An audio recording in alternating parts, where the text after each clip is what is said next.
teman-teman yang sudah mengikuti perkuliahan pada semester sebelumnya ya, untuk materi strategi dan metode pembelajaran, sedikit banyak kita sudah berkenalan dengan kurikulum ya.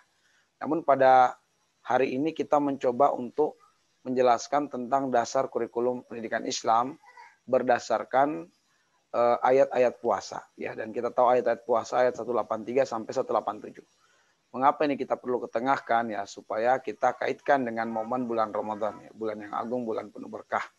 Selain kita mendapatkan pelajaran dalam kaitannya dengan dasar kurikulum pendidikan Islam, kita pun juga langsung mengaitkannya dengan bulan yang kita berada di dalamnya sekarang ini, yaitu bulan Ramadan, untuk kita bersama-sama mengurai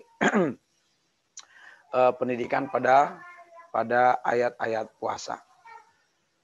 Baik teman-teman sekalian, kita akan mulai menguraikan dan menjelaskan, dan seperti yang sudah saya sampaikan tadi bahwa teman-teman sudah banyak mengetahui ketika kita berbicara tentang kurikulum, maka tentu tidak akan lepas dari 4 unsur penting. Dan 4 unsur penting itu adalah tujuan, materi, metode, dan juga evaluasi. Ya.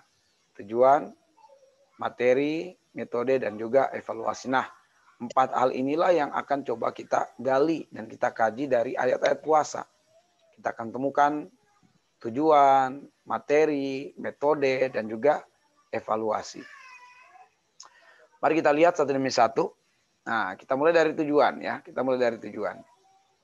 Nah, tujuannya ini akan kita akan kaji dari surat Al-Baqarah ayat 183. Sebab kita dapati di akhir ayat ternyata ada lafaz la'allakum tattaqun, supaya kalian bertakwa. Ya, supaya kalian bertakwa. Kalau kita lihat keseluruhan ayatnya, Allah berfirman, ya ayyuhalladzina amanu kutiba alaikumusiyam kama kutiba alal ladzina min qablikum la'allakum tattaqun, supaya kalian bertakwa. Di sini yang dipanggil adalah orang-orang yang beriman. Yang diseru adalah orang-orang yang beriman. Isi seruan adalah kutiba alaikumusiyam, yaitu kewajiban menjalankan ibadah puasa. Yang kemudian ibadah puasa yang dimaksud adalah ibadah puasa yang ditafsirkan Allah di ayat selanjutnya. Ayyaman ma'dudat, sejumlah hari-hari yang telah ditentukan. Ditafsirkan lagi di ayat 185-nya, yaitu syahrul Ramadan. Yaitu isi seruan berupa kewajiban ibadah puasa sebulan penuh di bulan Ramadan. Dan Allah mengabarkan bahwa ibadah puasa yang disyariatkan dan diwajibkan ini telah disyariatkan pula, telah diwajibkan pula kepada umat-umat terdahulu. Dari kalangan para nabi, para rasul, dan pengikut-pengikut para nabi dan para rasul. Ya, tentu yang beriman. Nah, la'allakum tattaqun, tujuan dari pelaksanaan ibadah puasa di bulan Ramadan itu supaya kalian menjadi hamba-hamba Allah yang bertakwa, ya, hamba-hamba Allah yang bertakwa. Baik.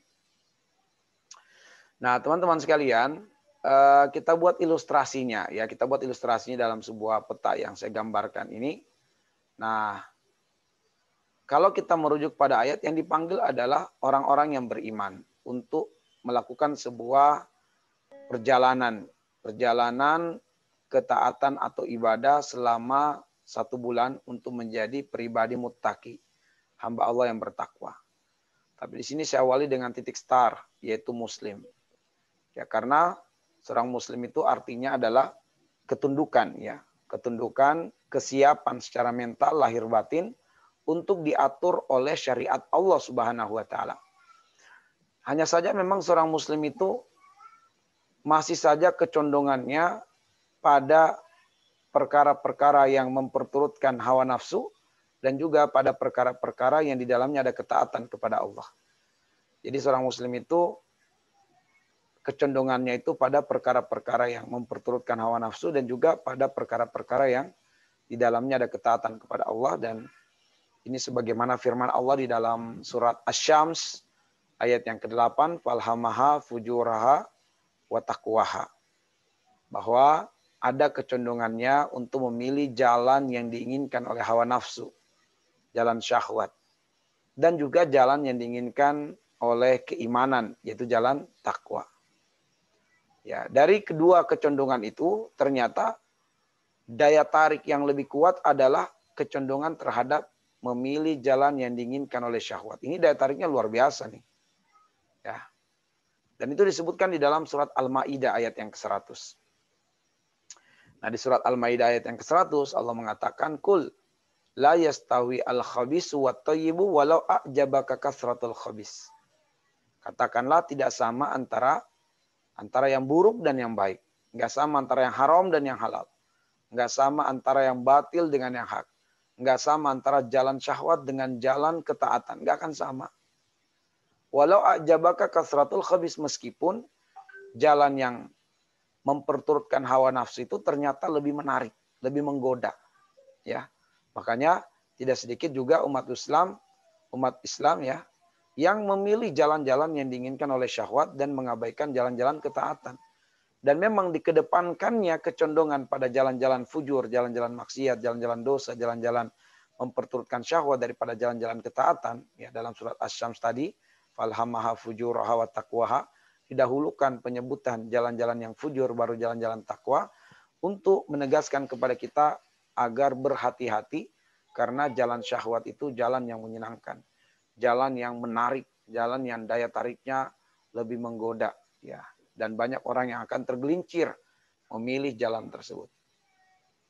Apabila seorang muslim dia berusaha untuk mengekang hawa nafsu, dia kalahkan hawa nafsunya untuk memilih jalan ketaatan, saat itulah dia naik level menjadi seorang mukmin. Makanya yang dipanggil adalah orang-orang yang beriman.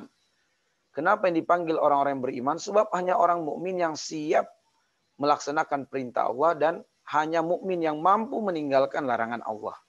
Kenapa bisa demikian? Karena di dalam dirinya ada energi, ada kekuatan yang menguatkan ruhiyahnya. Itulah yang disebut dengan energi iman, ya, kekuatan ruhiyah yang Allah sematkan di dalam hati-hati orang mukmin, sebagaimana firman-Nya di dalam surat Al-Hujurat ayat yang ke-7, ya, walakinallaha habbaba ilaikumul iman wa zayyanahu fi qulubikum. Jadi Allah menjadikan dada-dada orang yang beriman itu terhiasi dengan iman. Semakin kuat iman, semakin kuatlah mukmin itu melakukan jalan pendakian. Lemah imannya, lemah dia melakukan jalan pendakian. Dan iman itu yazidu wa yankus. Iman bisa bertambah dan bisa berkurang. Yazidu bit ta'ah wa yankus bil ma'siyah. Dia bisa bertambah dengan indikatornya seorang mukmin akan mendapati dirinya, jiwanya mudah menjalankan ketaatan, mudah melakukan serangkaian ibadah. Tapi tatkala dia mendapati dirinya lemah beribadah, ya, lemah ketaatan, nah itu pertanda imannya sedang melemah, imannya sedang menurun. Nah, teman-teman sekalian, ya, jalan ini adalah jalan pendakian, ya, jalan yang berat, jalan yang tidak disukai oleh syahwat. Jalan inilah yang merupakan program-program di bulan Ramadan yang harus dimaksimalkan oleh seorang mukmin sehingga dengan program-program tersebut mengantarkannya pada pribadi muttaqi, pribadi hamba Allah yang bertakwa. Nah, ini merupakan peta perbaikan diri. Kenapa saya katakan peta perbaikan diri? Karena proses pendidikan itu adalah proses perubahan karakter menjadi lebih baik, ya. Proses perubahan karakter peserta didik menjadi lebih baik. Dan bulan Ramadan ini merupakan bulan pendidikan, ya. Dengan pembiasaan sejumlah karakter, watak dan sifat orang-orang yang bertakwa, maka mukmin akan naik level menjadi muttaqi, orang yang bertakwa. Oke, teman-teman sekalian, mari kita lihat, ya, mengapa sih takwa yang menjadi mengapa takwa yang menjadi tujuan mukmin di bulan Ramadan, ya. Mengapa takwa yang menjadi tujuan mukmin di bulan Ramadan? Nah, mari kita coba petakan, ya, kenapa takwa menjadi tujuan mukmin di bulan Ramadan. Nah, kalau kemudian teman-teman masih mengingat bahwa tujuan utama pendidikan Islam itu adalah untuk mendapatkan al-falah, Saya ulang, tujuan utama pendidikan Islam itu diterapkan, dilaksanakan adalah untuk mendapatkan al-falah. Apa itu al-falah? Al-falah itu adalah kesenangan, kebahagiaan, kesuksesan hidup di dunia dan juga di akhirat. Itulah al-falah. Dan dalam proses pendidikan Ramadan ini, ternyata akan dicetak pribadi-pribadi manusia menjadi pribadi-pribadi takwa. Dan ternyata takwa itu mengundang jaminan dari Allah berupa jaminan kebahagiaan dan kesuksesan yang terdapat pada surat At-Tolak ayat 245.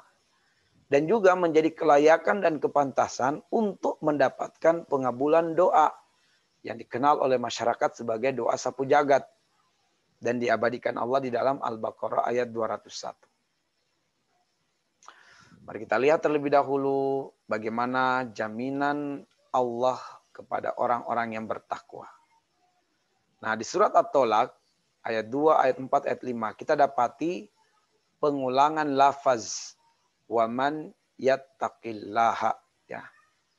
Nah, lafaz waman yattaqillaha ini hanya berulang 3 kali di dalam Al-Quran. Dan itu pun berulang pada satu surah saja, yaitu di surat At-Tolak. Tidak berulang pada surah yang lain. Hanya di surat At-Tolak. Di ayat yang kedua, ayat yang keempat, dan ayat yang kelima. Dan ternyata pada pengulangan ini kita dapati ada 5 jaminan yang sangat agung dari Allah. 5 jaminan yang dahsyat dari Allah. 5 jaminan yang mengcover inti kesuksesan dan kebahagiaan di dunia dan di akhirat. Di ayat yang kedua Allah mengatakan wa may yattaqillaha, Allah jaminkan yaj'al lahu makhraja. Allah jadikan jalan keluar dari seluruh persoalan-persoalan kehidupannya. Wa yarzuqhu min haitsu la yahtasib, dan Allah akan mendatangkan rezeki dari arah yang tidak disangka-sangkanya. Datang rezeki dari arah yang tidak diduga-duga. Lalu kemudian jaminan Allah pada ayat yang keempat, wa man yattaqillaha yaj'al lahu min amrihi yusra. Allah jadikan semua urusan-urusannya dimudahkan oleh Allah Subhanahu wa taala. Semua urusannya dimudahkan Allah. Nah, pada ayat yang kelima itu ternyata ada 2 jaminan. Wa may yattaqillaha yukaffir anhu sayyi'atihi wa yu'zim lahu ajrah. Allah mengampunkan dosa-dosanya. Ini adalah makna lainnya, diampunkan dosa-dosanya, tidak tersentuh api neraka. Karena ada seorang mukmin yang imannya belum sampai pada level takwa. Karena dosanya dia harus transit ke dalam neraka untuk dicuci dosanya. Hanya saja keimanan di dalam hatinya walau seberat iman, itulah yang menjadikan dia tidak kekal di dalam neraka. Tetapi tetap saja dia harus menjalani proses pencucian dan pembersihan dosa di dalam neraka. Entah berapa lama kita nggak tahu. Ya, yang pasti tentu kita semua berharap tidak harus merasakan api neraka untuk pembersihan dosa itu. Bagaimana kita diampunkan Allah tanpa harus tersentuh api neraka. Dan mudah-mudahan kita semua insya Allah masuk surga. Ya. Dan Allah mengatakan wa yuzim lahu ajro, dan Allah berikan balasan yang dahsyat. Dan balasan yang dahsyat ini merupakan makna lain dari Allah memasukkannya ke dalam surga. Nah, teman-teman sekalian, perhatikan 2 jaminan ini. Yukaffir anhu sayyi'ati wa yu'zim lahu ajra. Ini merupakan inti kebahagiaan di akhirat. Kebahagiaan yang sejati itu adalah apabila selamat dari neraka dan masuk ke dalam surga. Seperti firman Allah di dalam surat Ali Imran ayat 185. Faman zuhziya 'anil nar wa udkhilal jannah faqad faz. Wa mal hayatud dunya illa mataul ghurur. Siapa yang selamat dari neraka dan masuk ke dalam surga, maka sungguh dia telah benar-benar mendapatkan kesuksesan yang sejati. Ya, kesuksesan yang sejati. Nah, ketika kita perhatikan garis yang biru ini merupakan inti kesuksesan, kebahagiaan di dunia. Bahwa ternyata kalau kita perhatikan 3 jaminan ini, maka benar-benar orang yang bertakwa itu dijamin oleh Allah, la khaufun alaihim wa lahum yahzanun. Dijamin tidak akan ditimpa dengan ketakutan dan dijamin tidak akan ditimpa dengan kesedihan. Dengan kata lain, orang yang bertakwa itu adalah orang yang optimis dalam hidup. Orang yang optimis, bukan orang yang pesimis, teman-teman sekalian. Andaikan teman-teman mau melis masalah-masalah yang dihadapinya, dan dari setiap masalah-masalah yang terlis itu, mungkin ada yang menuliskan sampai 10 masalah, 15, 20, bahkan mungkin lebih daripada itu. Saya hanya bisa mengatakan, dari semua masalah-masalah yang Anda list itu, inti masalah Anda hanya 2. Inti masalah Anda hanya 2. Apa itu? Ketakutan dan kesedihan. Karena selagi seseorang itu merasa takut dan merasa sedih, dia tidak akan merasakan bahagia hidup di dunia. Ya. Atau mungkin dia tidak sedang bersedih, tapi dia khawatir akan terjadi keburukan pada dirinya yang belum terjadi, tapi sudah tergambarkan ketakutan. Ya, maka pasti dia tidak akan bahagia. Pasti dia tidak akan bahagia. Sebab kebahagiaan itu akan benar-benar dirasakan oleh seseorang yang tidak ada rasa takut dan tidak ada rasa sedih dalam dirinya. Takut itu artinya sesuatu yang belum terjadi berupa gambaran yang menyeramkan di masa depan. Gambaran yang buruk di masa depan seakan-akan terjadi pada dirinya. Itu menimbulkan ketakutan.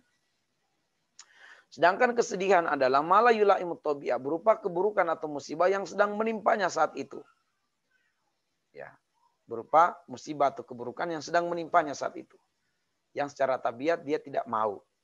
Tapi tertimpa, itulah kesedihan. Itulah kesedihan. Nah, teman-teman sekalian, bahwa orang itu tidak akan merasakan hakikat kebahagiaan di dunia selagi dia merasakan ketakutan atau merasakan kesedihan. Apalagi kalau dua-duanya. Makanya, hakikat kebahagiaan di dunia itu adalah apabila Allah membebaskannya dari ketakutan dan kesedihan. Dan ternyata jaminan kebahagiaan di dunia itu hanya diberikan kepada orang yang bertakwa kepada Allah Subhanahu wa taala. Makanya Allah mengatakan alladzina amanu wa tatma'innu qulubuhum bidzikrillah ala bidzikrillah tatma'innul qulub. Hatinya orang-orang yang beriman itu menjadi tenang, menjadi damai, menjadi bahagia karena mereka mengingat Allah. Ingatlah, hanya dengan ingat kepada Allah hati menjadi tenang. Nah, inilah yang menjadi alasan mengapa takwa ini merupakan kelayakan dan kepantasan untuk mendapatkan pengabulan doa yang diabadikan Allah di Al-Baqarah 183. Kita berdoa dengan doa ini yang pada intinya kita memohon kepada Allah 3 kebahagiaan. Dan Allah tidak bakhil untuk mengabulkan doa ini. Dan Allah pun tidak susah untuk mewujudkan doa ini. Sangat-sangat mudah bagi Allah. Hanya saja kita kalau pengen mendapatkan 3 kebahagiaan ini, mestilah melayakkan diri dan memantaskan diri. Nah, bentuk kelayakan dan kepantasannya itu adalah dengan menjadi pribadi bertakwa. Dengan menjadi hamba Allah yang bertakwa.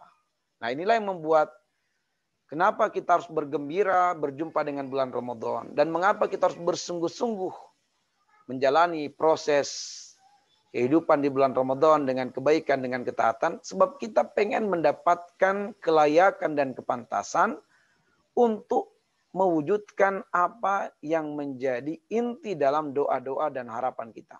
Untuk mendapatkan inti kebahagiaan dunia akhirat. Yaitu apa? Yaitu mendapatkan kebahagiaan di dunia, kebahagiaan selamat dari neraka, kebahagiaan masuk ke dalam surga, hanya dapat terwujudkan dan tercapai dengan takwa. Ya, teman-teman sekalian, hanya orang yang bertakwa yang dijamin husnul khotimah. Dijamin kalau bertakwa. Karena di dalam surat Al-Imran ayat 102 yang selalu didengarkan oleh para ikhwan di waktu khutbah Jumat, para khotib mengutip ayat Allah dengan membacakan ayat Allah seraya dia menyampaikan firman Allah Subhanahu wa taala, ya ayyuhalladzina amanu taqullaha haqqa tuqati wa la tamutunna illa wa antum muslimun. Wahai orang-orang yang beriman, bertakwalah kepada Allah Subhanahu wa taala dengan sebenar-benarnya takwa. Wala tamutunna illa wa antum muslimun, dan jangan mati kecuali dalam keadaan diridhoi Allah, dalam keadaan muslim, dalam keadaan husnul khatimah. Nah, sebelum Allah mewanti-wanti untuk mati dalam keadaan muslim, untuk mati dalam keadaan mukmin, mati dalam keadaan diridhoi oleh Allah, dan jangan sampai mati kecuali dengan keadaan itu, Allah menyuruh mukmin untuk bertakwa dengan sebenar-benarnya takwa. Karena hanya orang yang bertakwa yang dijamin husnul khotimah.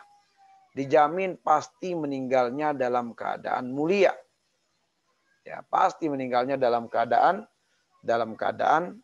diridhoi Allah Subhanahu wa taala. Bagaimanapun sebab kematiannya, apakah meninggal karena kecelakaan, apakah karena Covid, apakah karena meledak pesawat sedangkan dia berada di dalamnya, ataukah meledak kapal lautnya ketika dia sedang berada di kapal laut, atau seperti yang kemudian sedang terjadi menimpa 53 orang prajurit yang kemudian tenggelam ya melalui kapal selam, dan konon diberitakan setelah pemantauan melalui satelit bahwa kapal selam itu telah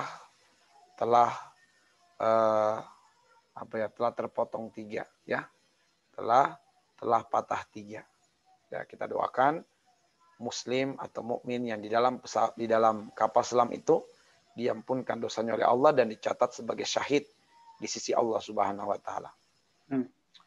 Dan pasti insya Allah kalau mereka bertakwa, mereka meninggal dalam keadaan husnul khotimah. Ya, husnul khotimah. Baik. Nah, teman-teman sekalian, itulah kenapa kemudian takwa menjadi tujuan. Ya, takwa menjadi tujuan. Sebab takwa mengantarkan kepada al-falah, kesuksesan dan keselamatan dunia akhirat. Baik, mari kita melangkah kepada isi materi atau unsur yang kedua. Unsur yang kedua adalah kita berbicara tentang isi atau materi. Ya, isi atau materi. Surah Al-Baqarah ayat 184. Ya, surat Al-Baqarah ayat 184. Sebab di sana ada ayat di penggalan di akhir ayat, in kuntum ta'lamun, sekiranya kalian mengilmui ya, sekiranya kalian mengetahui. Berarti kita disuruh ya mempelajari ya, disuruh mengkaji, mendalami ya hal-hal yang bisa mengantarkan kita menjadi pribadi takwa di bulan Ramadan. Nah, kembali saya buatkan petanya ya, petanya. Ini adalah seorang mukmin yang dipanggil untuk menjalankan sejumlah ketaatan di bulan Ramadan. Yang berarti dia mengekang hawa nafsu dan melakukan jalan pendakian, jalan iman. Sampai pada akhirnya dia menjadi pribadi yang muttaqi. Nah, teman-teman sekalian, menjadi muttaqi ini, orang yang bertakwa, berarti sebenarnya dia telah menjadi hamba Allah yang di dalam implementasi hidup benar-benar merealisasikan hidup untuk melaksanakan perintah Allah dan meninggalkan larangan Allah. Dan tahapan-tahapan yang dilakukan oleh seorang mukmin sehingga menjadi pribadi muttaqi adalah berjuang supaya gaya hidup atau model hidup yang dijalaninya di sini merupakan model hidup dan gaya hidup orang-orang yang bertakwa. Dan untuk supaya kemudian dia bisa bergaya hidup sebagaimana gaya hidup takwa, sebagaimana karakter hidup takwa, disinilah pentingnya ilmu. Sebab ilmu inilah yang akan mengantarkan seorang mukmin mengetahui, mengenali bagaimana sih sebenarnya model hidup takwa. Nah, teman-teman sekalian, para ulama memberikan kepada kita kemudahan di dalam memahami bagaimana model hidup takwa. Di mana model hidup takwa itu adalah sebenarnya berdasarkan pemetaan hidup berdasarkan 5 hukum dalam ilmu fikih. Saya ulang, Model hidup takwa itu ringkasnya adalah berdasarkan pemetaan hidup berdasarkan 5 hukum dalam ilmu fikih. Nah, pemetaan hidup berdasarkan 5 hukum dalam ilmu fikih. Kita kenal ada wajib, ya, ada sunnah, ada mubah, ada makruh, ada haram. Orang yang bertakwa itu untuk perkara yang wajib, apabila dia mendapati suatu perbuatan hukumnya wajib, orang yang bertakwa akan melaksanakan dan menyempurnakan pelaksanaannya. Apabila mendapat suatu perbuatan hukumnya sunnah, dia akan memperbanyak dan memvariasikan. Apabila dia mendapati suatu perbuatan hukumnya mubah, dia akan kurangi. Apabila dia mendapat suatu perbuatan hukumnya makruh, dia akan menghindarinya. Dan apabila mendapati perbuatan hukumnya haram, dia akan meninggalkannya. Sehingga teman-teman sekalian, seorang mukmin akan bergaya hidup seperti itu. Dia akan menjalani hidup dengan memaksimalkan dan menyempurnakan pelaksanaan ibadah-ibadah yang hukumnya wajib, yang sunnah akan diperbanyak dan divariasikan, yang mubah akan dikurangi, yang makruh dihindari, yang haram ditinggalkan. Bagaimana mengetahui perbuatan itu wajib, perbuatan itu sunnah, perbuatan itu mubah, makruh, ataupun haram? Disinilah pentingnya ilmu. Maka orang yang bertakwa itu tidak mungkin lepas dari ilmu. Orang yang bertakwa itu adalah orang yang berilmu. Orang yang berilmu dan sudah pasti mukmin tentunya. Karena itulah orang-orang yang bertakwa adalah orang-orang yang berilmu. Semakin banyak ilmunya, semakin menguat takwanya. Dan itu terdapat di dalam surat Fatir. Ayat yang ke-28. Innama yakhsyallaha min ibadihil ulama. Sungguh orang-orang yang takut kepada Allah, orang-orang yang bertakwa kepada Allah itu adalah orang-orang yang berilmu. Ya, menunjukkan bahwa berbanding lurus tuh antara pertambahan ilmu dengan penguatan takwa dalam kehidupan. Semakin bertambah ilmu, bertambah takwanya. Berkurang ilmunya, berkurang takwanya, gitu. Nah, ini gambaran umum tentang isi atau materi, yaitu perlu ilmu. Perlu ilmu. Misalnya program baca Quran, berarti harus mengilmui bagaimana cara baca Quran. Ya. Program ruksoh puasa, berarti dia harus mengilmui tentang fikih ruksoh dan berbagai hal lainnya yang harus diketahuinya. Nah, mari kita lihat program yang dapat dicetuskan berupa isi atau materi menurut surat Al-Baqarah ayat 185. Karena di sana ada lafaz di akhir ayat, wala'allakum tashkurun, supaya kalian bergembira, bersukacita. Artinya teman-teman, kita harus bersyukur, bergembira jika mendapatkan ilmu, jika mendengarkan ilmu. Sebab dengan kita bergembira, mendapatkan ilmu, mendengarkan ilmu, maka ilmu itu akan ditambah oleh Allah Subhanahu wa taala. Ya. Jadi kita harus bergembira dengan mendapatkan ilmu, mendapatkan pengajaran, mendapatkan nasihat. Kita harus bergembira, bersukacita dengan itu. Nah, teman-teman sekalian, ketika kita berbicara program isi atau materi, tentu ada tujuan, ya. Ada tujuan, tapi ini tujuan dari sisi materi, bukan tujuan kurikulum. Tujuan materi, ya. Sebab materi itu ada tujuan instruksional khusus dan tujuan instruksional umum.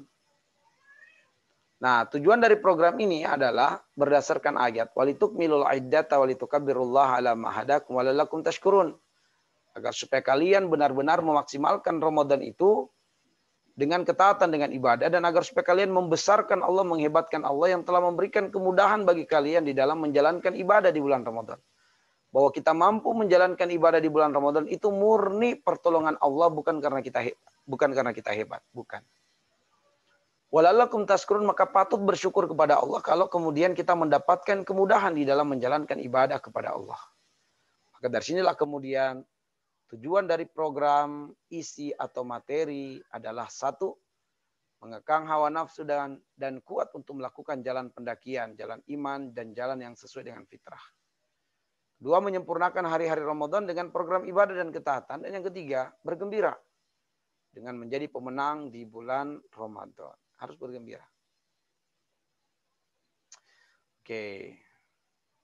Nah, sekarang kita masuk pada unsur yang berikutnya, yaitu metode. Unsur yang ketiga, metode, ya. Dan metode ini tidak lepas daripada materi tadi, ya materi yang tadi kita masih gambarkan secara umum. Mudah-mudahan pada metode ini kita coba kerucutkan sedikit. Nah, metode ini ya tentu tentang bagaimana pesan-pesan ilmu itu dapat diterima, difahami oleh peserta didik. Metode ini berbicara tentang kaifiyatud dakwah, bagaimana cara mendakwahkan ilmu kepada orang lain. Itu metode. Dan metode ini dapat kita lihat di Al-Baqarah 185, 186. Ya, seperti apa metodenya? Kita lihat.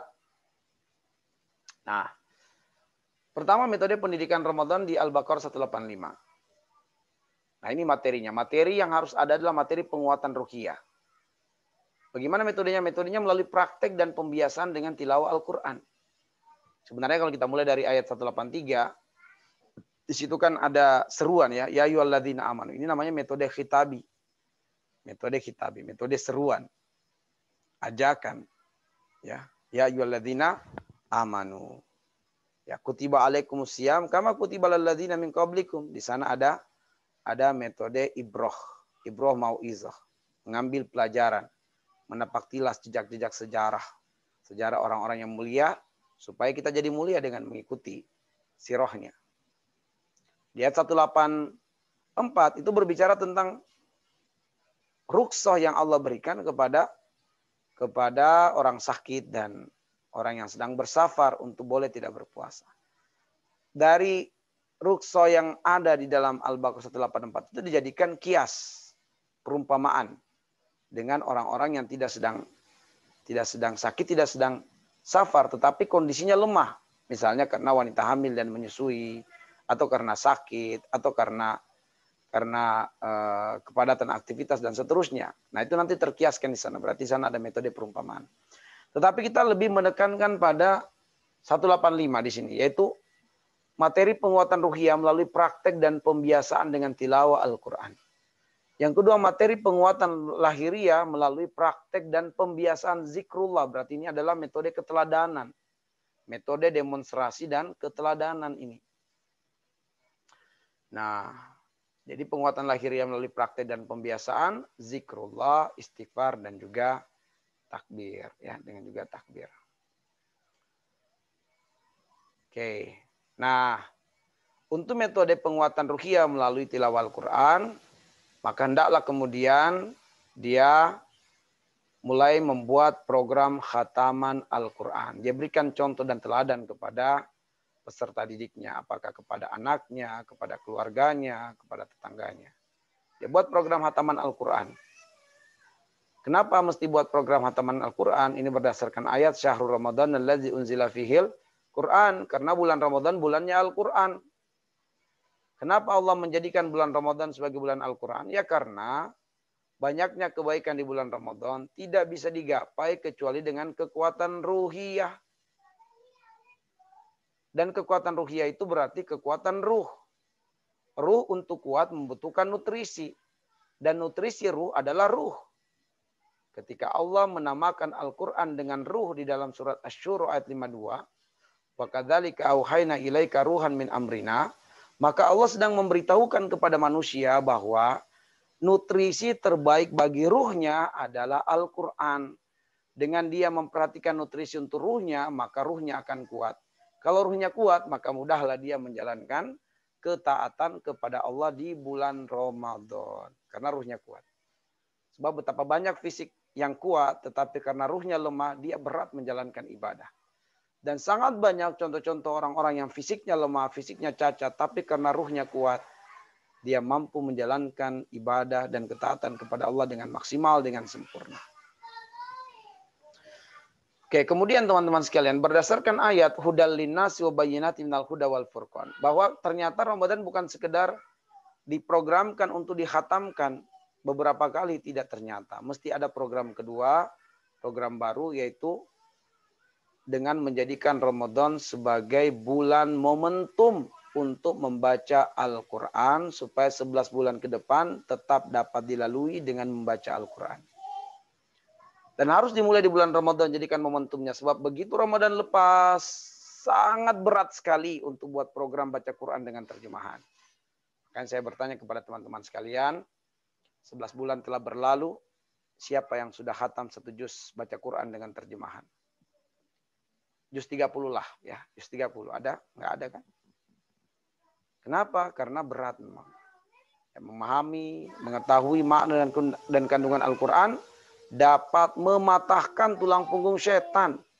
Nah itulah kemudian sangat penting sekali untuk selain buat program hataman Al-Quran sebanyak-banyaknya, juga ada program baca Quran dengan terjemahannya. Oke.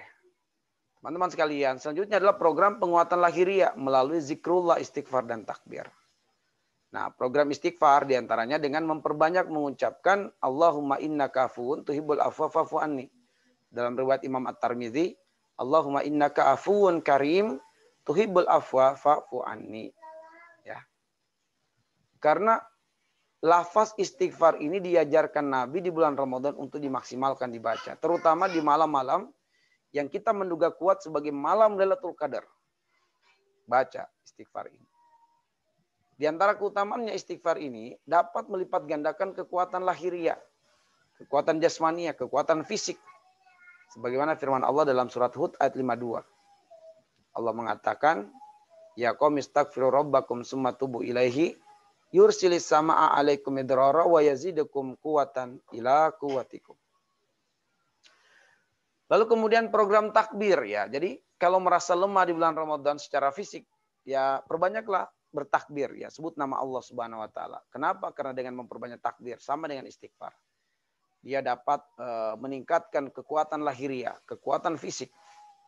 Sehingga akhirnya kemudian menyempurnakan pelaksanaan ibadah dan juga ketaatan kepada Allah Subhanahu wa taala.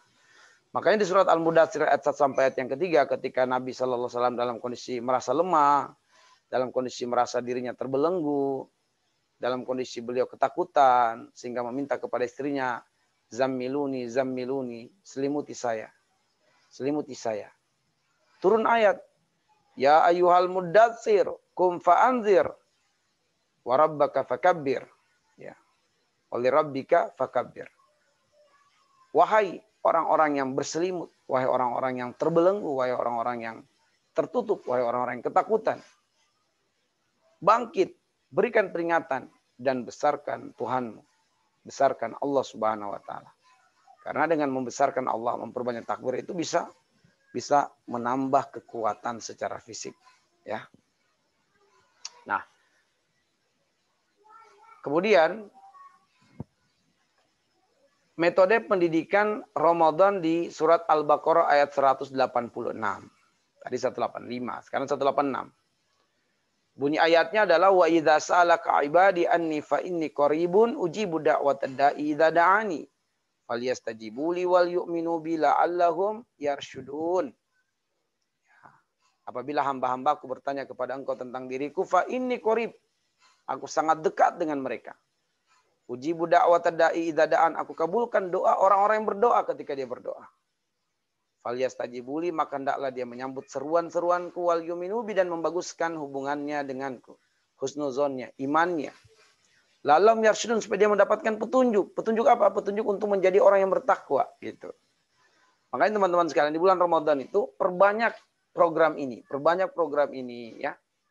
Perbanyak melakukan praktek dan keteladanan takarrub. Ya, takarrub itu bagaimana? Ya, dengan memetakan hidup berdasarkan 5 hukum tadi.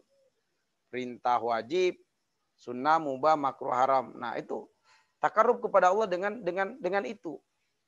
Wajib sempurnakan, sunnah variasikan, mubah kurangi, makruh hindari, haram tinggalkan. Kemudian praktek dan keteladanan dengan memperbanyak doa di bulan Ramadan. Sebab salah sudah awatin mustajabat. Salah satu doa yang sangat mustajab di bulan Ramadan adalah dakwatus shaim. Doanya orang yang berpuasa. Doanya orang yang berpuasa. Ya, kemudian jangan tunda-tunda untuk melakukan kebaikan. Kalau ada kebaikan yang bisa dilakukan di pagi hari, jangan tunda siang, jangan tunda sore. Lakukan di pagi hari. Kalau ada kebaikan bisa dilakukan di sore hari, jangan tunda malam, jangan tunda besok. Lakukan. Ya. Jangan kita selalu mentolerir kemalasan kita. Nanti benar-benar jadi pemalas. Kalau memang teman-teman, khususnya muslimah bisa mencuci piring di pagi hari, jangan tunda siang. Kalau bisa menuntaskannya di malam hari, jangan tunda besok pagi gitu. Kalau bisa bersedekah di siang hari, jangan tunda sore. Bisa bersedekah sore hari, jangan tunggu malam, jangan tunggu besok. Jadi kalau ada kebaikan yang bisa dilakukan, lakukan. Jangan tunda-tunda. Dan ternyata bersegera melakukan kebaikan dan tidak menunda-nunda itu menghidupkan hati. Menghidupkan hati. Menambah kekuatan cahaya di hati. Sebaliknya menolak atau menunda-nunda kebaikan itu dapat meredupkan cahaya di hati. Itu dasarnya di surat Al-Anfal. Ayat yang ke-24. Nanti dilihat sendiri. Nah, kemudian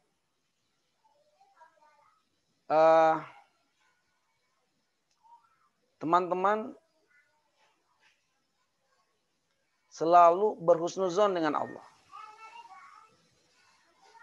Dalam melakukan ketaatan, dalam melakukan kebaikan. Misalnya ketika bersedekah, jangan sampai menganggap sedekah itu mengurangi harta. Allah jamin, dengan sedekah tidak akan berkurang harta, bahkan akan bertambah. Jangan menganggap bahwa saya susah menolong orang karena saya sendiri juga susah. Jangan. Husnuzonlah kepada Allah, bahwa dengan menolong orang lain pasti ditolong Allah. Ya, man yassara la mu'sirin yassarallahu alaihi fid dunya wal akhirah. Siapa yang menolong saudara muslim yang sedang kesulitan, maka Allah akan menolongnya. Wallahu fi aunil abdi maka al abdu fi auni akhi. Allah selalu akan memberikan pertolongan kepada seorang hamba selagi hamba mau menolong saudaranya. Nah, seperti itu.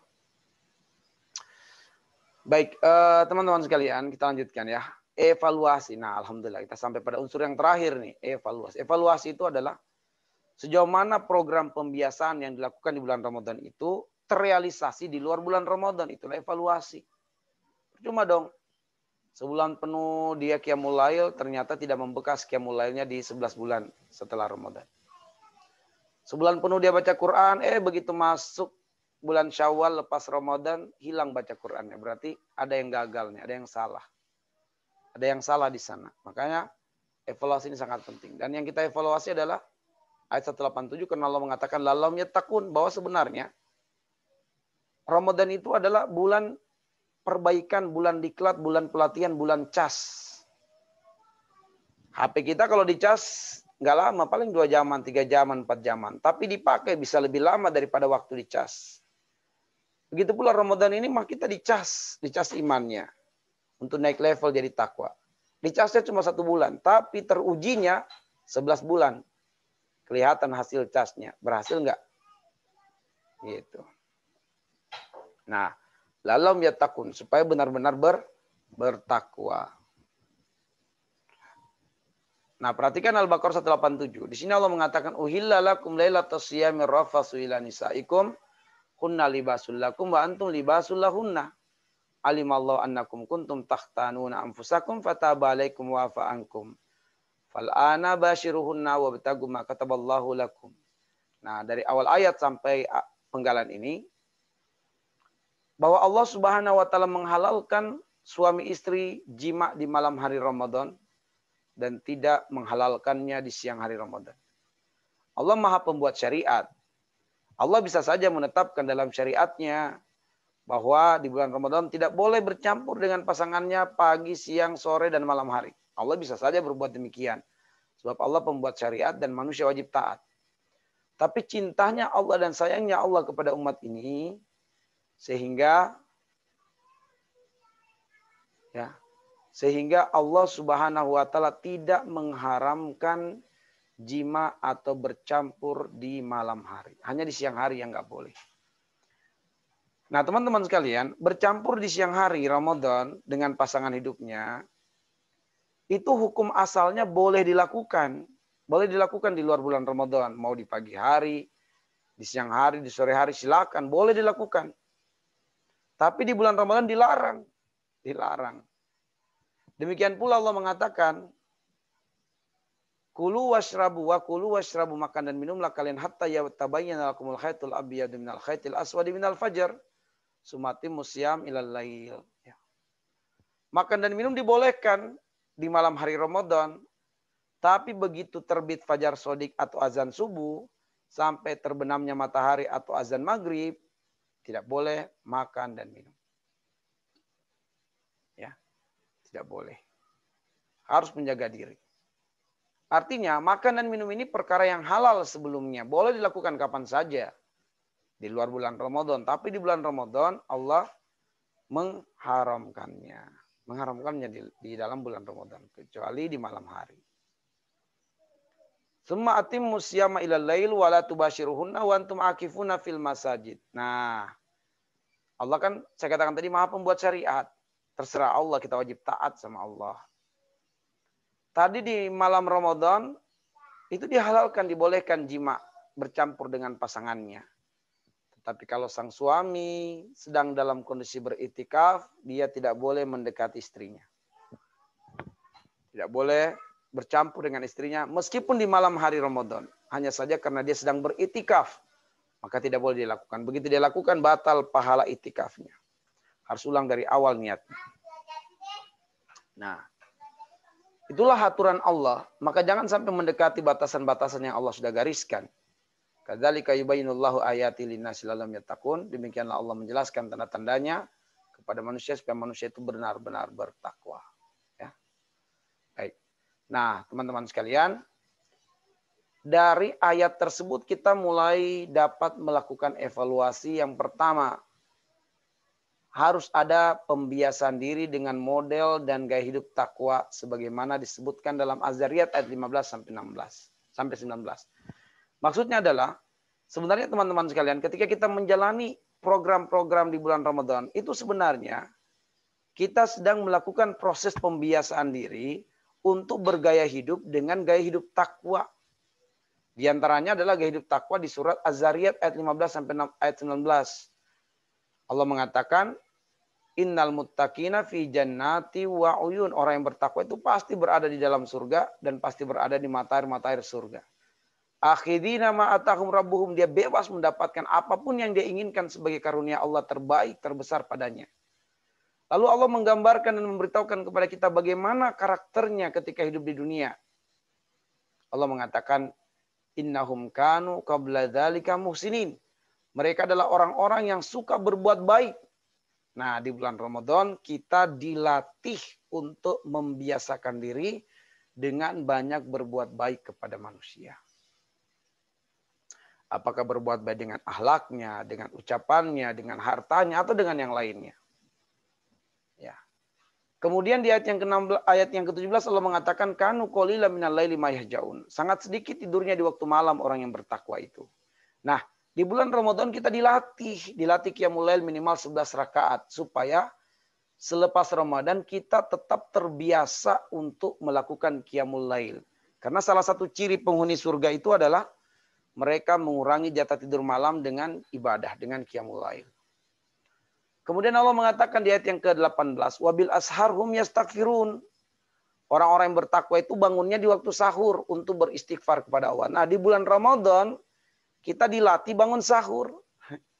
Kita dilatih untuk bangun di waktu sahur. Supaya 30 kali kita bangun sahur itu masa sih tidak membekas. Allah inginkan supaya kita itu bisa benar-benar di luar Ramadan kita bangunnya itu di waktu sahur sepertiga malam terakhir. Untuk bisa mengamalkan ayat yang ke-18 surat Az-Zariyat beristighfar kepada Allah. Lalu kemudian di ayat yang ke-19-nya wa fi amwalim haqqul lisaili wal mahrum, bahwa orang yang bertakwa itu telah memilah-milah harta untuk disedekahkan kepada orang-orang yang membutuhkan. Nah, bulan Ramadan adalah bulan di mana kita dilatih, dibiasakan untuk menumbuhkan kepekaan dengan saudara muslim dengan kita memberikan suguhan buka puasa kepada saudara-saudara muslim. Sehingga pahalanya, ganjarannya, keutamannya luar biasa. Dengan kita banyak bersedekah, ternyata itu merupakan karakter orang yang bertakwa. Jadi orang yang bertakwa itu, sedekah sudah menjadi lifestyle, gaya hidup. Di bulan Ramadan kita dilatih untuk memaksimalkan diri dengan program-program di bulan Ramadan, sehingga kita bergaya hidup dengan gaya hidup takwa. Dan akhir Ramadan, model hidup takwa ini tetap ada dan tidak hilang. Nah, itu teman-teman sekalian. Kemudian latihan meninggalkan sesuatu yang hukum asalnya halal selama Ramadan, ya. Tinggalkan jima di siang hari Ramadan, tinggalkan makan minum di siang hari Ramadan. Hukum asalnya halal, boleh dilakukan di luar bulan Ramadan. Hikmahnya apa? Supaya kita itu siap secara lahiriah dan batiniah meninggalkan sesuatu yang hukum asalnya haram di luar bulan Ramadan, ya. Contohnya berzina, ya, menipu, korupsi, itu hukum asalnya haram. Kita lebih bisa lagi meninggalkan karena latihannya kita disuruh meninggalkan hal-hal yang sudah kita terbiasa dengannya. Hal yang hukum asalnya halal, tapi kok kita bisa lakukan? Kita bisa tinggalkan makan minum, bisa kita tinggalkan jima dengan pasangan. Artinya jelas-jelas sesuatu yang hukum asalnya adalah haram, kita lebih bisa lagi untuk meninggalkannya. Sehingga umat Islam harus sadar bahwa dirinya adalah hamba Allah, bukan hamba Ramadan. Siapa yang beribadah karena Ramadan, maka ketahuilah Ramadan telah berakhir. Tapi siapa yang beribadah kepada Allah, maka sesungguhnya Allah Maha Kekal. Oke, baik. Nah, dari materi-materi tentang 4 unsur pendidikan dalam ayat-ayat puasa, kita sampailah pada kesimpulan. Ya, kesimpulan. Kesimpulan berupa kurikulum pendidikan Ramadan dengan mengkaji ayat-ayat puasa. Apa kesimpulannya? Sebelumnya kita lihat kembali peta. Ya, peta perjalanan hidup kita. Nah, teman-teman sekalian, sebagai seorang muslim diperhadapkan di depannya 2 jalan sebagaimana firman Allah di dalam surat Al-Balad ayat 10, wa hadainahun najdain. Dibentangkan pada manusia 2 jalan. Ada jalan yang mengekang hawa nafsu, jalan yang mengikat hawa nafsu, jalan yang berkebalikan dengan keinginan hawa nafsu berupa jalan pendakian, jalan iman, jalan Islam. Dan ada jalan yang enteng disenangi oleh syahwat, yaitu jalan yang mengantarkan kepada perkara-perkara pemuasan syahwat meskipun itu dosa dan maksiat kepada Allah Subhanahu wa taala. Nah, seorang muslim harus berani memilih jalan ketaatan dengan mengabaikan, menundukkan syahwatnya. Ketika dia betul-betul memilih jalan ketaatan, naik level lah dia menjadi mukmin. Naik level menjadi mukmin. Kalau mukmin, dia harus menapaki tangga-tangga kesuksesan ini. Dia harus menapaki tangga-tangga ini. Allah Subhanahu wa taala merekomendasikan, ya, bagi yang memilih jalan pendakian ini, Allah mengatakan, qad aflaha man zakkaha. Beruntunglah orang yang memilih jalan pendakian ini. Betul berat bagi syahwat, tapi jalan ini adalah jalan yang mengantarkan kepada kesucian jiwa. Sedangkan memperturutkan hawa nafsu, Allah mengatakan, wa qad khaba man dassaha. Merugilah orang-orang yang memilih jalan tersebut. Jalan yang akan mengotori jiwanya. Endingnya juga Allah sudah sebutkan dalam surat An-Nazi'at ayat 37 sampai 44. Ya, fa amman tagha, adapun orang yang sombong, wa atharal hayata dunya, lebih memilih mencintai dunia daripada ketaatan kepada Allah, daripada akhirat. Fa innal jahima hiyal ma'wa, disiapkan neraka sebagai tempat kembalinya. Wa amman khafa maqama rabbih, adapun orang-orang yang takut kepada Allah Subhanahu wa taala. Wa nahan nafsanil hawa, dan menundukkan hawa nafsunya demi ketaatan kepada Allah. Ya. Fa innal jannata hiyal ma'wa, maka di akhir perjalanannya nanti adalah dia masuk surga, dan di dalam surga dia akan mendapatkan seutama-utama nikmat di dalam surga, apa itu perjumpaan dengan Allah Subhanahu wa taala. Makanya di dalam surat Al-Insyiqaq ayat yang ke-6, tidak berlebihan ketika kita ilustrasikan jalan takwa itu jalan pendakian. Karena Allah mengatakan, ya ayyuhal insan, innaka kadihun ila rabbika kadahan famulaki. Wahai orang-orang yang beriman, kamu telah memilih jalan yang sukar, jalan yang berat menuju kepada Allah. Maka teman-teman sekalian, kalau seorang mukmin terus melakukan jalan pendakian, mengikuti program pendidikan di bulan Ramadan secara istiqomah, maka insya Allah dia akan menjadi pribadi yang muttaqi. Ya, kalau sudah sampai pada level ini, harus menjaga diri. Ya, sampai kapan? Allah katakan dalam Al-Hijr ayat 99, hatta ya'tiyakal yakin, sampai datang kematian. Sampai datang kematian. Sebab di sini badainya luar biasa nih, badai bertiup, badai fitnah. Makanya dia harus bertahan, jangan jatuh ke depan, jangan jatuh ke belakang gitu. Ya, dia harus bertahan. Nah, teman-teman sekalian dimuliakan Allah Subhanahu wa taala. Nah, dari peta inilah kemudian kita rumuskan seperti ini. Tujuan hidup berdasarkan prinsip takwa. Materi ada ibadah, zikir, dan doa. Metodenya ini Al-Baqarah 183 nih, hiwar, dialog atau khitabi. Amsal 184. Kemudian ibrah dan mauizah. Ini bisa 183 bisa, kemudian wan tasumu harul lakum in kuntum ta'lamun di ayat 184 juga bisa. Di ayat 185 juga bisa, ya. Yuridullahu bikumul yusra wala yuridu bikumul usra. Supaya kita renungi, ambil beberapa. Kemudian praktek, ya, praktek pembiasaan dan juga ceramah. Nah, ini adalah metode, ya, bagi kita yang pengen mengajarkan ke peserta didik kita, ya, tentang amalan-amalan, ya, kita ajarkan dia dengan dialog, dengan memberikan perumpamaan, dengan memberikan ibroh pelajaran berharga, dengan kita yang juga mempraktekkan apa yang kita serukan kepada sang anak, dan seterusnya. Ya, itu adalah metode. Kemudian evaluasi. Ya, evaluasi itu menjalani hidup berdasarkan model dan karakter hidup takwa. Ya, itu evaluasinya. Kok selesai Ramadan ternyata dia selesai Ramadan dia tidak sholat. Selesai Ramadan tidak ada lagi qiyamul lailnya. Selesai Ramadan, nah ini berarti orang yang gagal. Gagal menjalani proses pendidikan Ramadan. Harusnya membekas, ya, harusnya bekas. Baik teman-teman sekalian, inilah yang bisa kami sampaikan di pertemuan perkuliahan hari ini. Dan mudah-mudahan insya Allah pekan depan kita UTS, ya. Pekan depan kita UTS Selasa. Waktunya waktu yang sama dengan jam perkuliahan. Baik, Pak. Ya, nanti akan saya sampaikan terlebih dahulu secara teknisnya supaya nanti tidak keliru lagi, sebab kemarin-kemarin banyak teman-teman yang salah.